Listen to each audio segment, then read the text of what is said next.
ناظرین، سمود ایک قوم کے سردار اور جد اعلیٰ کا نام ہے۔ قرآن میں یہ لفظ تقریباً 26 مرتبہ آیا ہے۔ امام سولبی سمود کا شجرہ نسب کچھ اس طرح سے بیان کرتے ہیں: سمود بن اوس بن ارم بن سام بن نوح علیہ السلام۔ عاد اور سمود دونوں آگے پیچھے گزرنے والی قومیں ہیں، اور روایات کی روح سے عاد سمود کے اجداد میں سے تھے۔ عاد سے قوم عاد وجود میں آئی، اور سمود قوم سمود کا جد امجد کہلاتا ہے۔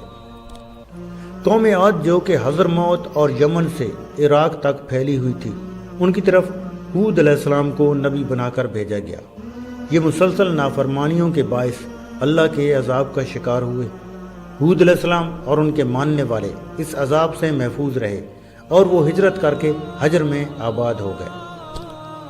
کہا جاتا ہے کہ یہی لوگ بعد میں سمود کہلائے، اس لیے قوم سمود کو عاد ثانی بھی کہا جاتا ہے۔ قوم سمود کی طرف صالح علیہ السلام کو نبی بنا کر بھیجا گیا۔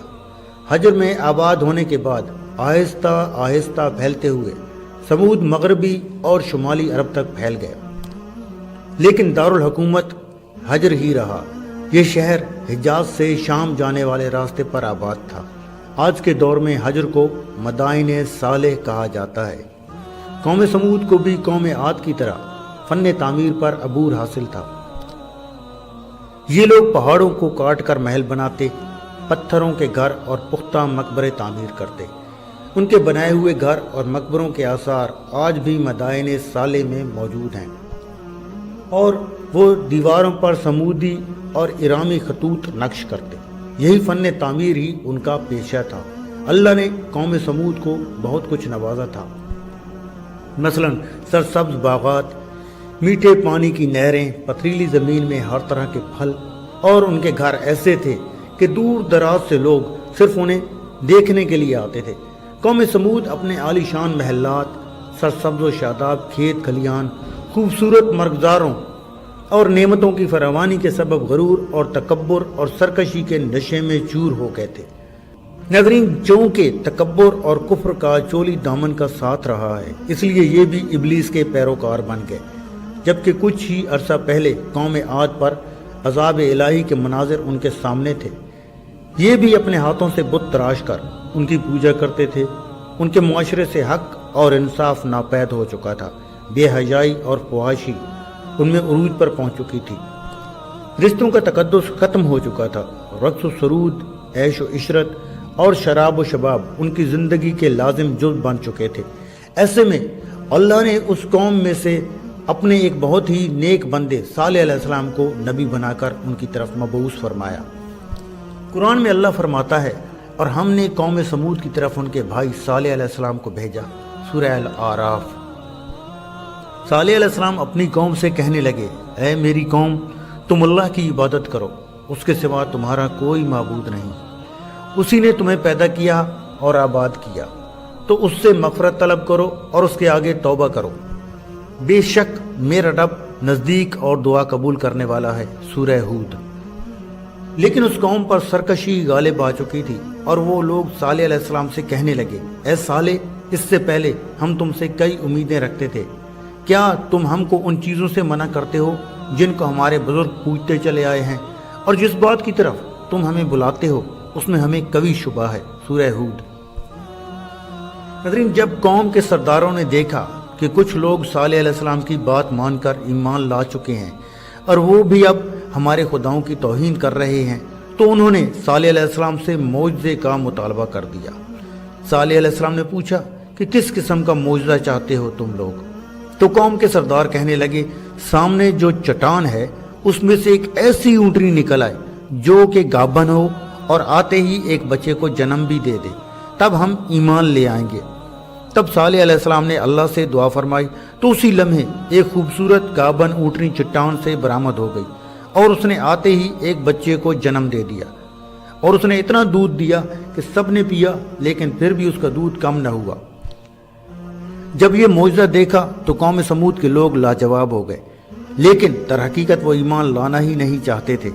مگر اس معجزے کو دیکھ کر قوم کے سرداروں میں سے ایک، جس کا نام روایات میں جندہ بن عمرو بتایا جاتا ہے، اپنے ساتھیوں کے ہمراہ صالح علیہ السلام پر ایمان لے آیا۔ اور ایک رب کا عبادت گزار بندہ بن گیا۔ اس کے علاوہ ساری قوم نے صالح علیہ السلام کو جھوٹا ہی کہا اور اپنی ہٹ دھرمی پر قائم رہی۔ قوم کہنے لگی کہ یہ تو سراسر جادو ہے۔ صالح علیہ السلام اپنی قوم سے مخاطب ہوئے، جس کو قرآن میں کچھ اس طرح بیان کیا گیا ہے: اے میری قوم، یہ ناقۃ اللہ یعنی اللہ کی اونٹنی ہے جو تمہارے لیے ایک معجزہ ہے۔ اب تم اسے اللہ کی زمین میں کھاتی ہوئی چھوڑ دو اور اسے کسی طرح کی تکلیف مت دینا، ورنہ اللہ کا عذاب تمہیں فوری پکڑ لے گا۔ سورہ الہود۔ اب ہوا کچھ یوں کہ یہ اونٹنی اور اس کا بچہ سارا دن قوم سمود کے کھیتوں میں چرتے رہتے۔ صالح علیہ السلام نے پانی کے دن کو بانٹ دیا تھا۔ ایک دن اونٹنی کنویں کا سارا پانی پی جاتی تھی اور دوسرے دن قوم سمود کو پانی ملتا تھا۔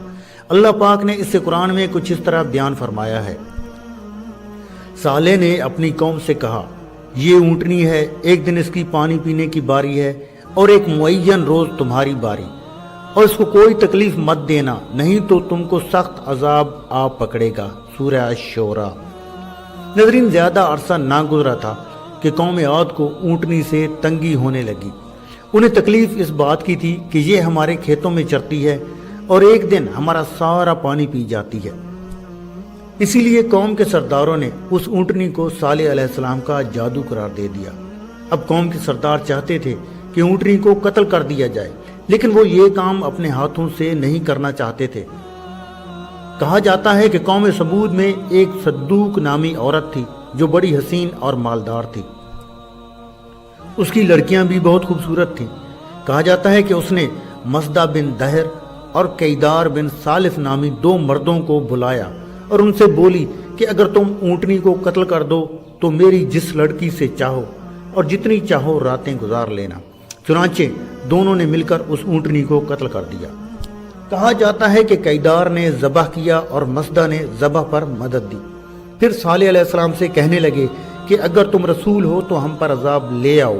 اونٹنی کے قتل کے بعد انہوں نے صالح علیہ السلام کے قتل کا بھی ارادہ کر لیا۔ قرآن میں اللہ کا فرمان ہے: آخر انہوں نے اونٹنی کی کونچیں کاٹ ڈالیں اور اپنے رب کے حکم سے سرکشی کی اور کہنے لگے کہ صالح، جس چیز سے تم ہمیں ڈراتے تھے، اگر تم اللہ کے پیغمبر ہو تو اس سے ہم پر لے آؤ۔ سورہ اعراف۔ ناظرین، اونٹنی کے قتل کی خبر سن کر صالح علیہ السلام بہت رنجیدہ ہوئے کہ اب اس قوم کو اللہ کے عذاب سے کوئی نہیں بچا سکتا۔ قوم سمود کے کچھ افراد پہاڑی کی اوٹ میں گھات لگا کر بیٹھ گئے کہ آج رات ہی صالح علیہ السلام کو بھی قتل کر دیں گے، لیکن وہیں پر ان پر اوپر سے پتھر گرے اور ان پتھروں کی زد میں آ کر وہ سب ہلاک ہو گئے۔ یوں پوری قوم نے جب صبح ان کی لاشیں دیکھیں تو ہکا بکا رہ گئی، لیکن پھر بھی انہیں عقل نہ آئی۔ پھر صالح علیہ السلام نے قوم سے کہا، اب تمہارے پاس صرف 3 دن ہیں، جتنی چاہے عیش کر لو۔ 3 دن کے بعد ایک سخت عذاب تمہارا منتظر ہے۔ قرآن میں اللہ کا فرمان ہے کہ جب انہوں نے کونچیں کاٹ ڈالی تو صالح علیہ السلام نے کہا، اپنے گھروں میں 3 دن فائدے اٹھا لو، یہ وعدہ جھوٹا نہیں ہے۔ سورہ ہود۔ لیکن وہ بے شرم اور بے حیا قوم صالح علیہ السلام کا مذاق اڑانے لگی اور کہنے لگی کہ آپ ہی بتا دیں کہ یہ 3 دن ہم شراب میں گزارے یا شباب میں۔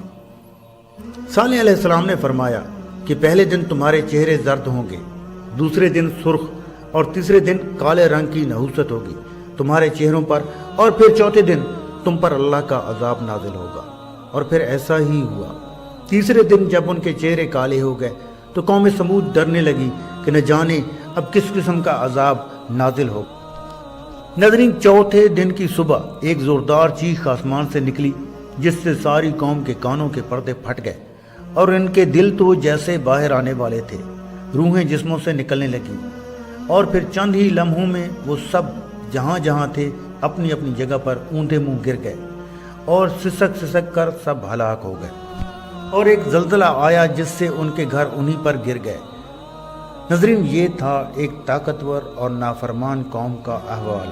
اللہ پاک قرآن میں فرماتا ہے، اور جن لوگوں نے ظلم کیا تھا ان کو چنگھاڑ نے آ پکڑا تو وہ اپنے گھروں میں اوندے پڑے رہ گئے، گویا ان میں کبھی بسے ہی نہ تھے۔